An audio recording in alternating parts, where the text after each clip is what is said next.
Hike's usually just me and you in here. Wait till we get on the road. What have you learned in the last couple of months just about being around here and the organization? Yeah, just things have changed. Things have changed. I could see it this morning when I had about 5,000 lights in different stations to go to as they were, and I told Joe, I said that wasn't here when I was here in 11. I know Sevi would know that too, but lots has changed. It's certainly, it's a top-notch organization now. I've been around the league and seen some great organizations, and things have changed here. This is a special place. Do you like the expectation? Because it does seem like people want you to win. Everybody wants to win the Yeah. Stanley Cup, but the thought process is you guys have a team that could win the Stanley Cup. Yeah, I've said this numerous times. I think there's 6 to 8 teams that can legitimately win the Stanley Cup without, some team going on a slay the dragon run. But there's 6 or 8, and it's one of them. And I was asked if that's pressure, and of course it's pressure. But there's pressure in this league, no matter what team you're on, where you're at. And I've been up north where there's lots of pressure and eyes on you. But I think it's real opportunity, right? It's real opportunity. It's not often that you get you get a job as a head coach in this league, and I know they change coaches lots, but you get a job where you got a team that's been to the Final Four 3 years and 106 points. So when you're at that point, it's opportunity. That's the way I'm looking at it this year. So. When you talked about changes in its organization, how have you changed since you were last year? How much? Yeah, just experience, right? Experience. Having experienced, some guys that have retired now, but that were, top players in the league. Coaching young top players, maybe generational talent when they were young. Young and old balance, watching the maturation of a group of young men turn into a Western powerhouse, working with top end coaches, guys at multiple Stanley Cups. So a lot's changed, right? Experience changes you, and I think as long as you got your eyes open a little bit, you can learn. You were here when Jamie was a child, essentially. Toddler, we should say. Okay. In athlete years, I guess. Yeah. You guys, knowing him and having a little experience coaching him, and now him as the captain of this team, what kind of relationship do you see with him and him being the conduit to the rest of the team for you and what you want to? Yeah, I just spoke with him on that yesterday. Him and I had a long chat in the locker room, and I think the captain has to be an extension of the coach, right? But he also can bring me stuff that he feels that it's not going the right way. There has to be a relationship there, and I believe in hierarchy and the whole thing. Jim Nill, myself. You obviously got Tom and Jim and hierarchy, and you got myself, and then you got Jamie, and it has to work that way. And if it doesn't, things get disjointed. So working with him is important for me. He's got the respect of the locker room. He's got respect of the league, other coaches, other players. And the one thing that I'm appreciative is I've maintained a bit of a relationship with him and the family. Jordy's here too, right? And I've had Jordy for years. So that helps when you're trying to form relationships. Glenn, I've spoken to a bunch of players about how positive your initial phone calls were to them. On the other side of it, are there any themes or things you've heard countless times from them, from the players when you've had those initial calls? First of all, we were just laughing in the coaches' room here in the sidebars because everything's positive right now. We haven't lost yet, so everybody's happy. So, conversations in July are good. The guys are good guys. But one thing I've heard about our whole team here the whole time was just how committed they are to wanting to win. And I'm going to prey on that mindset a little bit because I firmly believe that that's what you need. You need a collective mindset of a group of individuals that have basically one common goal. And I'm going to talk about this a little bit today, but that's culture, isn't it? When you have a group of people that are all trying to do or get to the same place. So we have a good culture here, and I think I'm going to prey on that or build on that to keep it going. You know, and when we did talk, to answer your question, you know, we felt we needed to play a little harder and a little grittier here, and every guy said, yeah, they felt that too. And because the farther you go in the playoffs, the more that becomes. So that's something that we're all on the same page with. What's the process of kind of implementing that? And does it start tomorrow? Does it start, you know, a few weeks into camp and the lead up to the season? I think it's already started, because once you talk about it, especially in this league, you almost don't even have to practice it. You can just show these guys on video these days, and they can pick it up. And now, again, that collective mindset, if they all kind of believe it, it's going to get in there anyway. But I'm just making a clear point here. It's not just body checking, you know, because the reality is that if you want to go look at the stats, the teams that hit the most, usually, Florida Panthers were number 1 last year, but usually are the teams that don't have the puck. And we would love to have the puck. So if our hits are down, but we don't want to be on the bottom, but we don't need to be on the top. So I'm not just talking about hitting, I'm talking about everything we do, from how we track and chase people down, and how we hold pucks in the offensive zone, and how we get in front of people and play through their hands, just so that we're a pain in the butt to play against, really. And that's grit. That's what you need come playoff time. It can't be foreign. Toby Peterson said something similar between the two games this past weekend. Did you see a little bit of, in a very different way, of course, a different context, but did their response in game 2, was that a little bit of what you were looking for? First goal, first shift. You guys all saw it, right? He finishes a check hard, which maybe you could fly by. You could do the old flyby, and but he finishes it, and there's a turnover, and guess who reaps the rewards, right? So you could see it right in the first shift. So I didn't know Toby said anything, but you could tell the first shift there's something that had been said. So, and you know, the result changed a little bit. And I know it's just one game, but you do have to add that into your game for 82. You never want to be reacting, right? You never want to be reacting, oh, it's changed. You know, you always want to be okay with that. So. How do you balance that with a long season, especially condensed schedule last year and this year too, without burning out, especially your top guys, to the point where they've been, you know, going 100 miles an hour all year and they're burnt out by the time playoffs start? Yeah, I look at this as a real strength here, is our depth. I have the ability here to play 4 lines for periods of time when I know we're in a heavy schedule, right? And I'm not saying playing 4 lines for 60 minutes, but having a good rotation, everybody knowing their jobs. We've got 4 really solid centermen, and we've got guys on the wings that are actually centermen. So we've got great D. The depth of this organization is going to allow us, hopefully, to navigate that schedule a little bit by maybe dispersing some minutes when we're in the heavy parts. To that end, I think one of the underrated challenges that a new head coach has is not only getting the NHL team where they want to be, but getting aligned with the AHL team so that when you do have the inevitable injuries, guys understand what the expectations are at this level. Yeah. So can you kind of talk us through how you're going to kind of align with Toby Peterson and his staff so that you have those guys that can just fill in? Yeah, this is probably one of the best parts for me, coming back here, because first it was a little surreal. The second part of it was I walk into the locker room and I see Jordy, skill development, Max, Fortuna, assistant coach, Travis, and Toby. And I had them all. And so we went out to dinner. We were here for 3 days for coaches meetings. It was pretty seamless. So we're all getting on the same page pretty quick. And when you have mutual respect for each other and trust in each other, that happens really fast. So I don't see any problem with here and there. The lines of communication are pretty open. I think Travis Morin was chirping me when I first got into the meal. So I knew right away I was back with company and friends, right? So, and Toby and I have kept contact, right? And when he started his coaching venture, we'd be at coaching conference together. We'd kept in touch. So we'd see each other and chat. And he did remind me, though, he's at 398 pro games, NHL games, and I was probably the guy that didn't give him his last 2 to get to 400.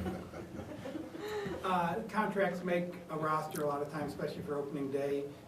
How do you look at camp and getting that roster ready? Because, you know, it's pretty short nowadays, it seems like, and you guys gotta jump right into it. Yeah, we do. We're going to go head first into it. I think camp first 2 days is going to be pretty hard. I think it's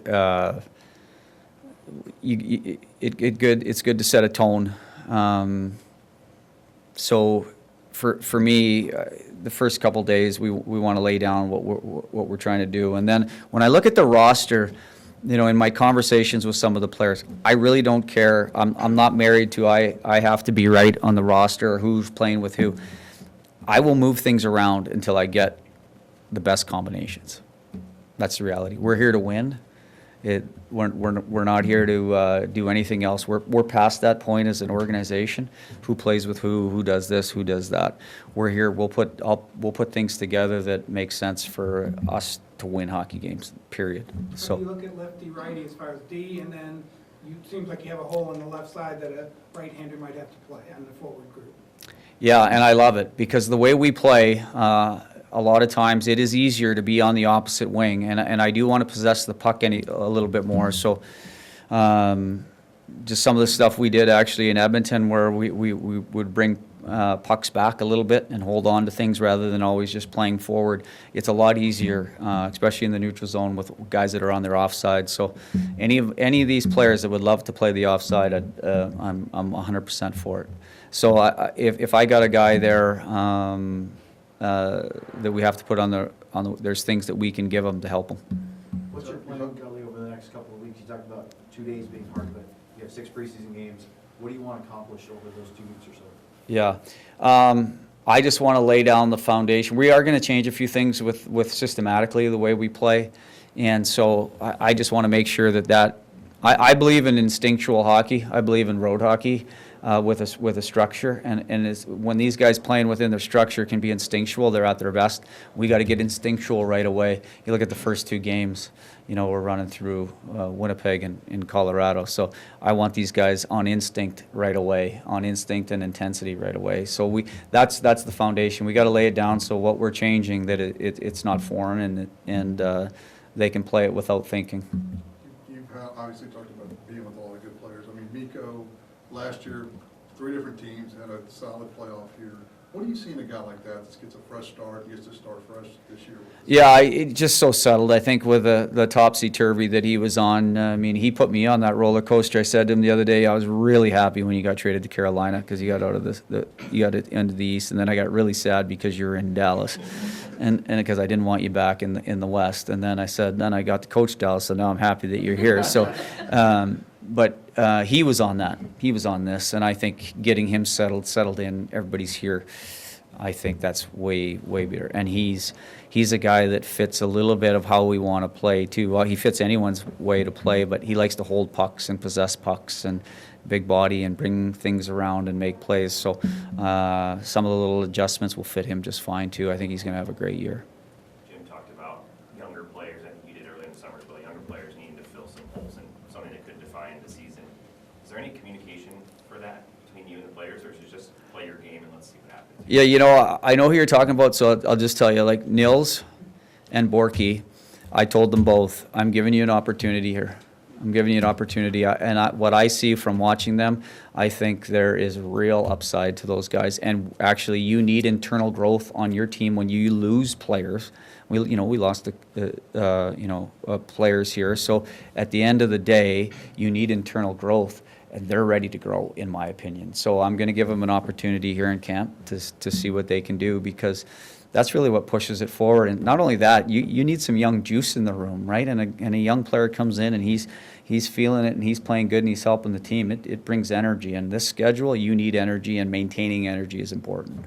I know you talked about not just being body checking, but you did add Foxa back in the mix here, and of course Bastian.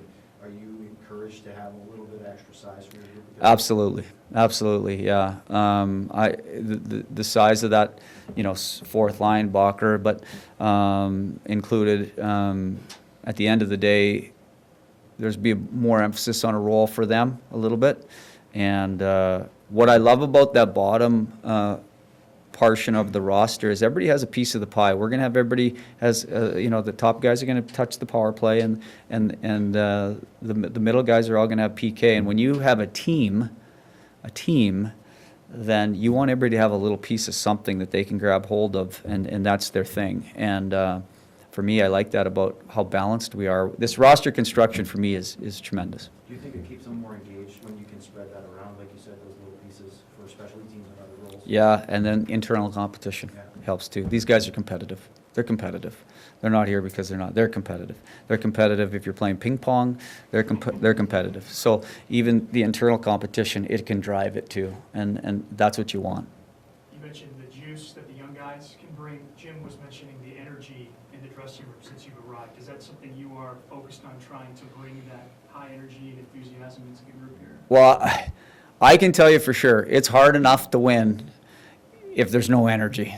I can tell you that. It's hard enough. And if we're sucking the life out of the room, this is 82 games, this schedule, it is hard. Our travel, it's hard. You got to have some fun along the way. You got to have a little joy in your locker room. And I mean, it's a little easier if you're winning games every night, but whatever organization you're in, you need it. And that's one of the trends I've seen around the league now from the teams I've been on, is just the ability to say, hey, this is hard. It can't be just a grind every single day. So, again, we need good energy. We need energy flowing through that room. We need guys ready to play. And sometimes that's a little jab, and sometimes it's a little fun, right? So. With a lot of these players being so close the last 3 years, and you personally, from a coaching standpoint, being so close the last couple of years, how does that change you as you get ready to start a new season? It drives you. I think, I always talk about your internal why you do what you do. And when I was close in Edmonton 2 years in a row, in Game 7s and Game 6s, as you grow older in this league, and you'll see with older players, you become fixated on, I just want to win. But actually, when I had these guys in here and started talking to them, I could see that they want it too, and that kind of drives me a little bit. We're not in the water with us coaches, meaning there's no blood on our hands. They're out there dying for it, right? So when you see these young guys that want it this bad, it just drives you a little bit too. So how I've changed in the league is one from, I'm really excited to be in the league.